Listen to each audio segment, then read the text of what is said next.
Myself, Professor Dr. Deepak Singh, आज एक common disorder इसनोफिलिया इस पे बात करते हैं। इसनोफिलिया क्या है? सबसे पहला, इसनोफिल इसनोफिल एक ब्लड का सेल है, WBC का टाइप है। जो इसनोफिल बोन मैरो से निकलता है और ब्लड सर्कुलेशन में वह 4 से लेकर के 8 दिन तक अपने लाइफ को पूरा करता है। इतने दिनों में क्या करता है इसनोफिल? हमारे बॉडी में इंटेस्टाइनल पैरासाइट को या हेलमिंथ को या फिर फंगस को, एलर्जन सब्सटेंस को वह डैमेज या डिनेचर करता है, उसको किल करता है। यानी वह इसनोफिल हमें फंगस से बचाता है, हेलमिंथ से बचाता है और प्लस एलर्जन से बचाता है। यह इसनोफिल का नॉर्मल रेंज बॉडी में 1 से 3% होता है डीएलसी काउंट में, और एब्सोल्यूट काउंट जब करते हैं 150 से लेकर 440 पर क्यूबिक mm होता है। यह इसनोफिल हमारे बॉडी में जब 440 पर क्यूबिक mm से जब बढ़ जाता है तो उस कंडीशन को हम लोग इसनोफिलिया बोलते हैं। इसनोफिलिया या डीएलसी काउंट में भी अगर 3% से ज़्यादा हो जाता है तब भी उसको हम लोग इसनोफिलिया बोलते हैं। आखिर इसनोफिल बढ़ता क्यों है? इसनोफिल का बढ़ने का मेन रीजन है कि अगर बॉडी में हेलमिंथ का अगर इन्फेस्टेशन हो, अगर जैसे इंटेस्टाइन में round worm, hook worm, tape worm, whip worm, larval worm, ये सब अगर वर्म हो इंटेस्टाइन में या फिर ब्लड में या लिम्फ में अगर विचेरिया बेंक्रॉफ्टी फाइलेरिया का इन्फेस्टेशन हो तो उस सारे केस में इसनोफिल का काउंट बढ़ता है। दूसरा, बॉडी में कहीं भी रिंग वर्म हो, कैंडिडा का इन्फेक्शन हो या फिर अदर कोई फंगस का अटैक हो तब भी बॉडी में इसनोफिल काउंट बढ़ता है। अगर by the way allergen substance bar bar body में एक्सपोज होता हो या कोई हेप्टेन पार्टिकल एक्सपोज होता हो बॉडी में, या इसनोफिलिक डाइट लेते हैं, इसनोफिलिक डाइट जैसे बैगन है, अरुई है, कोहड़ा है, दही है, केला है, अगर ये सब डाइट अगर लेते हैं सब प्रोडक्ट तो उसमें भी इसनोफिल का काउंट बढ़ता है। तो इसनोफिलिया होने का रीजन समझ में आया आपको। अब बात करते हैं इसनोफिल बढ़ने से क्या दिक्कत होगी। इसनोफिल जब भी बढ़ता है बॉडी में तो म्यूकस मेम्ब्रेन पे वह डिपॉजिट होता है या सीरस मेम्ब्रेन पे डिपॉजिट होता है। तो इसनोफिल जब भी बढ़ेगा तो म्यूकस लेयर जहां जहां बॉडी में है वहां वहां पर उसका सिम्टम अपियर होगा। तो क्या क्या सिम्टम होगा? म्यूकस लेयर सबसे पहला कंजंक्टिवल लेयर में होता है, तो वहां पर क्या होगा? आपको आई में इरिटेशन होती है, आंख में इचिंग होता है। नंबर 2, नोज में भी म्यूकस लेयर है, तो उसके कारण क्या होगा? इसनोफिल जब बढ़ेगा तो उसमें नोज में इरिटेशन होगा, नोज में बर्निंग सेंसेशन हो सकते हैं और स्नीजिंग भी आता है। अगला, थ्रोट में म्यूकस में थ्रोट भी होता है, तो इसनोफिल बढ़ने से क्या होगा? थ्रोट में इरिटेशन होगा, थ्रोट में आपको कफ का भी सिम्टम मिलेगा उसमें। नेक्स्ट, इसनो लिम्फ आपका mucus layer eustachian tube of ear में होता है, तो जब भी अगर इसनोफिलिया बढ़ता है तो उसमें ऑटोफोनिया, टिनिटस ये सब भी मिलता है।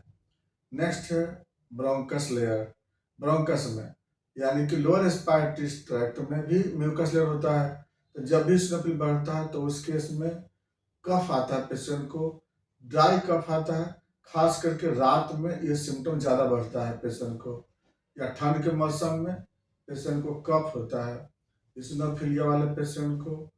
तो वह क्यों होता है? वो क्योंकि इसनोफिल बढ़ता है। इसको हम लोग लोफलर सिंड्रोम भी बोलते हैं, क्योंकि ज़्यादातर इसनोफिलिया का पेशेंट को लंग्स में प्रॉब्लम ज़्यादा होता है। अगला होता है म्यूकस मेम्ब्रेन, जीआईटी में जब भी इसनोफिल बढ़ेगा तो सबसे पहले ऑसोफेगस में स्पाज्म होता है, इसलिए जब भी कोई ठंडा खाना खाएंगे या इसनोफिलिक डाइट खाएंगे तो पेशेंट को खाना खाने का मन ही नहीं करता है, ऐसा लगता है खाना बाहर निकल जाएगी। यह होता है कब? इसनोफिल के बढ़ने के कारण। नेक्स्ट होते हैं नोजिया वोमिटिंग, पेशेंट को थोड़ा भी खाने पे नोजिया वोमिटिंग फीलिंग होता है, तब पेशेंट को अब वोमिटिंग हो भी सकता है। नेक्स्ट आता है फिर जीआईटी इरिटेशन, जीआईटी में भी क्या होता है ना कि abnormal इरिटेशन होती है, तो कभी डायरिया, कभी कंस्टिपेशन जैसा सिम्टम होता है। नेक्स्ट है female genital tract. Female genital tract में क्या होता है, वहाँ भी म्यूकस लेयर होता है, तो उसके कारण क्या होता है कि म्यूकस के इरिटेशन के कारण वहाँ पे जेनिटल एरिया में इचिंग होता है, जेनिटल से डिस्चार्ज भी होता है, या प्रोलैक्टिस वल्वा, जेनिटल इचिंग का भी सिम्टम इसनोफिलिया बढ़ने से होता है। नेक्स्ट आते हैं हम लोग विसरल के बारे में। विसरल लेयर जहाँ जहाँ भी होता है वहाँ पे प्रॉब्लम होता है। तो विसरल लेयर में आपका जैसे प्लूरा में होता है, तो पेशेंट जब इसनोफिलिया बढ़ेगा तो क्या होगा, चेस्ट कैविटी में कंजेशन होगा और कहीं भी पेन भी होता है। नेक्स्ट आपको विसरल लेयर होते हैं हार्ट के अराउंड में, पेरिकार्डियम में, तो वहाँ पे पेरिकार्डियम में पेन होता है पेशेंट को।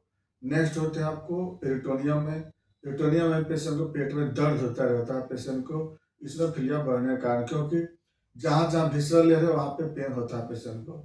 लास्ट में होता है स्क्रोटम में, टुनका वेजालिस लेयर में। इसनोफिल बढ़ने के कारण वहाँ पे क्या होता है कि वहाँ भी पेन और इरिटेशन होता है पेशेंट को। ये तो आपको हो गया कि इसनोफिल बढ़ने से बॉडी में कहाँ कहाँ पे सिम्टम होगा, जहाँ जहाँ म्यूकस लेयर, जहाँ जहाँ विसरल लेयर, वहाँ सिम्टम होगा। अब क्या करते हैं, पेशेंट तो परेशान हो जाता है इसमें, तो अब क्या करते हैं, इसका हम लोग इन्वेस्टिगेशन कराते हैं। इन्वेस्टिगेशन जब कराएंगे तो क्या होगा, उसमें कराएंगे, एक तो कराते हैं टीसीडीसी कराते हैं, जिससे डीएलसी में आपको परसेंटेज बढ़ा रहता है स्नोफिल का, और प्लस एब्सोल्यूट स्नोफिल काउंट से आपको कंफर्म पता लग जाता है कि स्नोफिल कितना बढ़ा है। इसका ट्रीटमेंट कैसे करते हैं, स्नोफिल बढ़ा हुआ है सपोज जिस चीज़ से बढ़ता है उसका ट्रीटमेंट करते हैं। जैसे फंगस अगर बढ़ा हो, फंगस का अगर इन्फेक्शन हो तो एंटी फंगल ड्रग चलाते हैं। हेलमिंथ का इन्फेक्शन हो तो एंटी हेलमिंथ ड्रग चलाते हैं।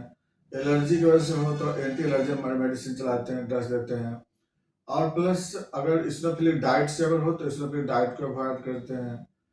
लेकिन इसमें होम्योपैथी दवा चलाते हैं, इससे पेशेंट धीरे धीरे ठीक हो जाती है, कम्प्लीटली ठीक हो जाता है। नहीं तो कई ऐसे पेशेंट होते हैं इसनोफिलिया वाले पेशेंट जो कई कई साल तक सफर हो जाते हैं। इसनोफिलिया के लिए सबसे पहले हम लोग जो मेडिसिन देते हैं वह है आर्सेनिक सल्फेवम। आर्सेनिक सल्फेवम को हम लोग 6x से स्टार्ट करते हैं, 2 टैबलेट उसको देते हैं मॉर्निंग, 2 टैबलेट आफ्टरनून, या 2 टैबलेट इवनिंग में देते हैं। लेकिन इसमें हम लोग चेंज करते हैं, हम लोग अकॉर्डिंग टू कंडीशन के अनुसार, अकॉर्डिंग टू एज के अनुसार से। दूसरी दवा होती है इसमें हाइड्रोकोटाइल। हाइड्रोकोटाइल जो होता है हम लोग स्टार्ट करते हैं मदर टिंचर से, क्यू में 10 बूंद उसको सुबह शाम देते हैं। बाद में हाइड्रोकोटाइल को पोटेंशियम में देते हैं हम लोग। इसके बाद इसका नेक्स्ट मेडिसिन होता है सीना। सीना हम लोग 30 पावर में 5 बूंद सुबह, 5 बूंद शाम, आधे कप पानी के साथ देते हैं। उसके बाद नेक्स्ट मेडिसिन आता है तो इसका आता है फिर सेंटोनिन। सेंटोनिन जो होता है इसको हम 3x से स्टार्ट करते हैं, इसको हम लोग सुबह शाम पेशेंट को देते हैं। और भी बहुत सारे मेडिसिन है, अकॉर्डिंग टू कंडीशन के अनुसार दवा चलता है। ये सब दवा बहुत पिकुलियर है और टॉप ग्रेड का है, पेशेंट इसमें बिल्कुल ठीक होते हैं। लेकिन अगर आप इसमें फिलिया से अगर सफर हैं तो आप हमें व्हाट्सएप पे अपना रिपोर्ट भेज सकते हैं।